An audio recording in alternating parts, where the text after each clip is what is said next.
All right, everyone. Welcome to our weekly market overview. So, you may have noticed na Sunday ko na release ulit tong weekly market overview, no? It's because I'm trying out a new series, which is yung Gram Periodicals. Essentially, what it is mga weekly news highlights of tidbits or things that happened that I personally found interesting. They may or may not have a great effect on market. Basta lang, naging curious lang ako sa kanila. Diba? It tickled my fancy. It piqued my interest. So, go and watch that if you haven't yet. Hopefully, you will find it helpful and we can discuss something more than technicals in this channel. No? So, sa mga hindi pa po nakakaalam kung ano yung mga weekly market overview natin, what we do is we take a look at the PSEI or the index along with the other sectoral indices to help us paint a bigger picture of where price might be going.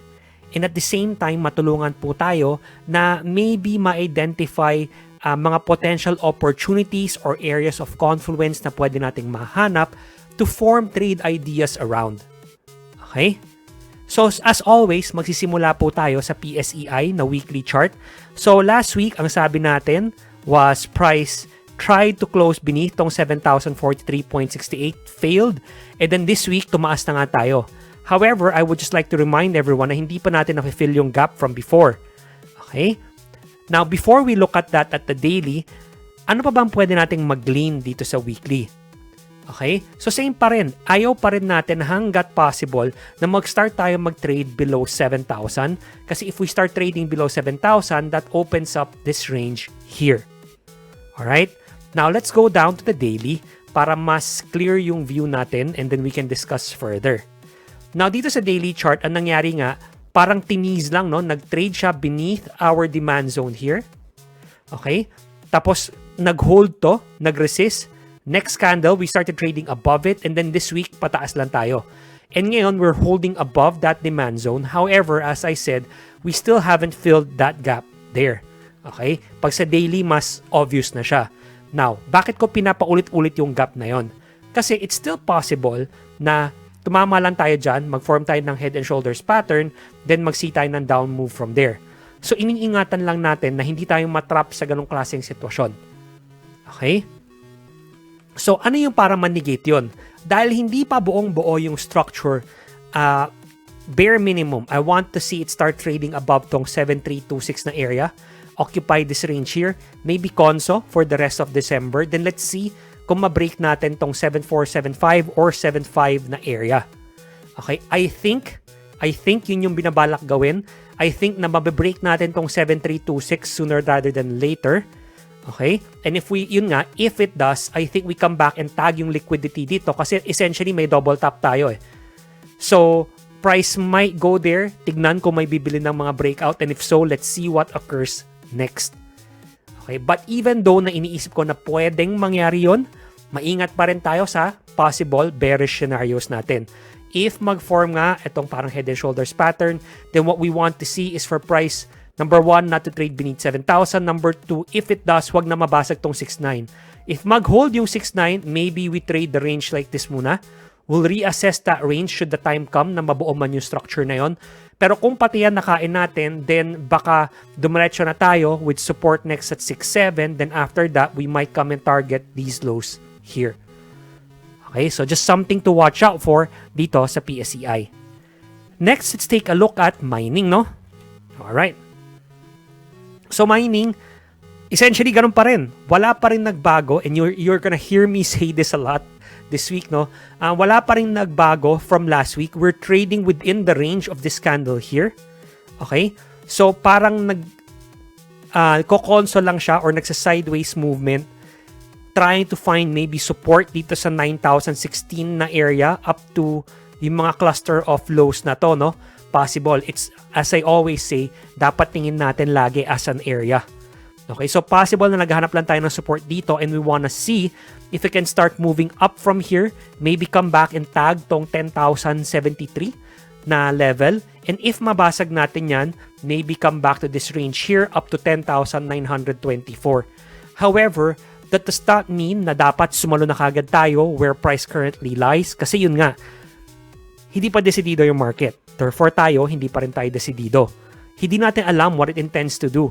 Magkokonso lang ba siya? If magkonso siya, gaano siya katagal magkokonso?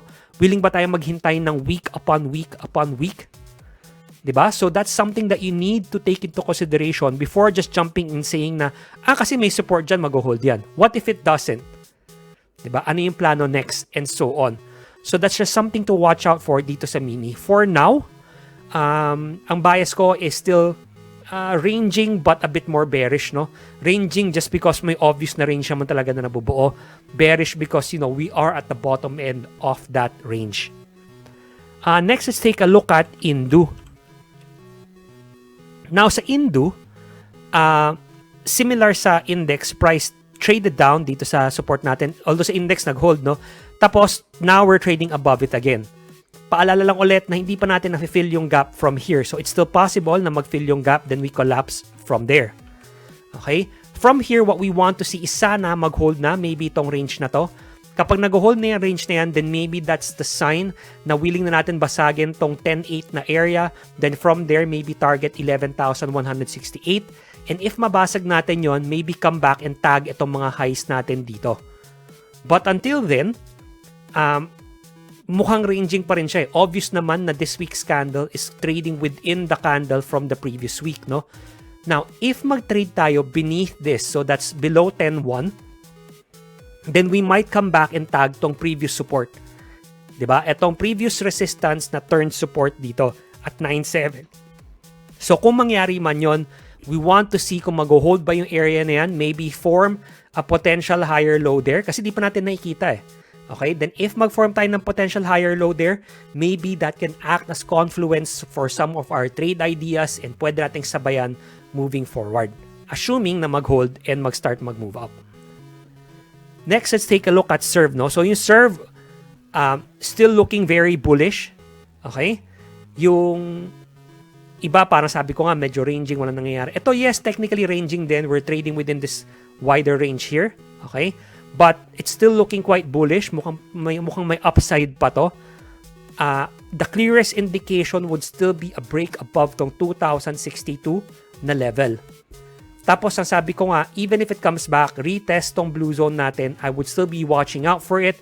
See if there's a trade opportunity that presents itself from there.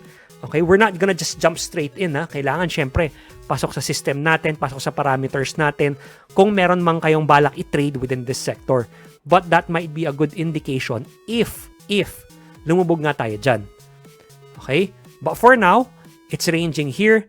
We're just waiting to see kung anong gagawin niya next. If it breaks to the upside, then syempre, good for everyone, lalo na sa mga may hawak na. Tapos sa mga bibili pa lang.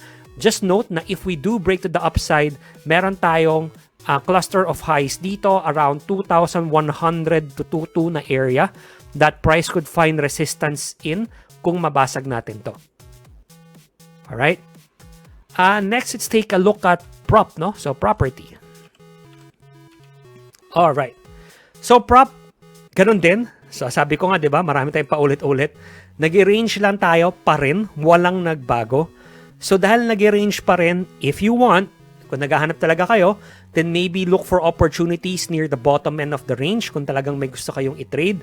Tapos, kunyari, very bullish kayo, depende sa fundamentals ng isang company, then see if baka balik tayo dito sa bottom end ng range, see if mag-hold yan, then maybe use that as a launching point to get into the trade, parang added confluence lang sa inyo, tapos see if we can lift off from there. Pero kung ganon, syempre tinitignan natin yung range na, baka kung mag-hold man yan, bumalik yan dito, high end ng range natin, nasa 3,460 pa din. Kung mabasag tong 3,460, we're looking at 3,866 next. Okay? Now, kung kunyari naman bumaba, tas nabasag to the downside, then that opens up this trading range beneath. So that's from 2,570 papuntang 2,908. Obviously, kung nangyari yon, this is not gonna look bullish at all. Hindi na rin siya mag-iitsurang ranging for me. It's more of geared towards bearishness na. Ngayon, pwede pa nating i-argue na nag-range lang siya. It's still trying to figure out what it wants to do. And, we're just waiting. Diba? We're just waiting na may senyales na maganap para pasukin natin to. But for now, ranging pa siya. Next, let's take a look at hold, no? Now, yung hold, kung titignan natin, ganun din. Again, I'm sorry, no? Talagang ganun yung mga charts natin lately. Nag-range tayo sa area na to. Okay? We're geared towards the bottom half of that range, pero yung top end ng range natin nasa 7,614.83. Obviously, if the break natin tong upside na to ng 7,374, then I think we target tong high at 7,6. However, right now, we are still stuck within this range, and similar sa PSEI, hindi pa rin natin na-fill yung gap from before. Right there. Possible na ma-hit natin yung gap, then from there, we form some sort of weird head and shoulders pattern here, break to the downside, take out these lows, test it from underneath, then bubaksak. Baka bumalik tayo sa previous range natin dito. Okay, so that's just something to watch out for when it comes sa mga holding. But syempre, gusto natin yung bullish scenario, which is yun nga, mag-break na tayo to the upside, challenge tong 7614, kahit mauntog once, maybe balik, hold dito sa middle end ng range. Then from there, use that as the platform to launch higher, breaking above this. Tas next target is 8,182. And then finally, let's take a look at FINA. Hinuli ko yung FINA kasi medyo mas iba naman yung masasabi ko. So yes, it's still ranging, no? Pero compared do sa iba, it's looking a bit more bullish, if only because we are consolidating dito sa top end ng breakout natin. Diba? Price came back, maybe came back dito sa halfway point nung breakout natin. Okay, it came back, tested this area of previous resistance, turned support here, tapos we're ranging above it. Diba? You've often heard me say na ganun yung isa mga gusto nating makita, na kung magko-conso man siya, dito siya sa taas mag-conso, para kung mag-breakout, meron tayong magandang base and we can use that as a potential retest, entry, head higher. Diba? For now, ang tinitignan nating mabasag nito is yung area na to. So that's 1,654 to 1,688. We want to see a clear upside move and break of this area para mag-open up yung upside dito. Now, yes, I realize na meron tayong mga cluster of flows dito. I get it. It's just that kapag sa weekly, I don't consider that to be a major level. I'm aware of it, but I won't put too many lines para lang hindi magmukhang notebook yung chart ko. No? So, yung tinitingnan natin. However, yung bearish scenario naman nito is if we do break to the downside, mabasag natin tong 1528, then we might start trading dito sa bottom end na ulit na range. Kung saan tayo before. Diba? Kung saan nangyari ito, ayaw magpapili. Kung saan nangyari ito, bago nag-breakout, baka bumalik tayo, tapos dyan na naman tayo mag-trade. Okay, so yun yung ayaw natin makita. If that does happen, however, tapos titignan natin kung mag-hold tong support na to, if 1361 breaks, then we might go deeper, maybe into this area of consolidation here, maybe here, or we might target these cluster of lows beneath. Okay? But for now, more of parang bullish ranging yung tingin ko sa kanya. Hopefully, it does start pushing higher. Diba? I can see a mini trend line here. Sana ma-break na yan to the upside. I-challenge natin to.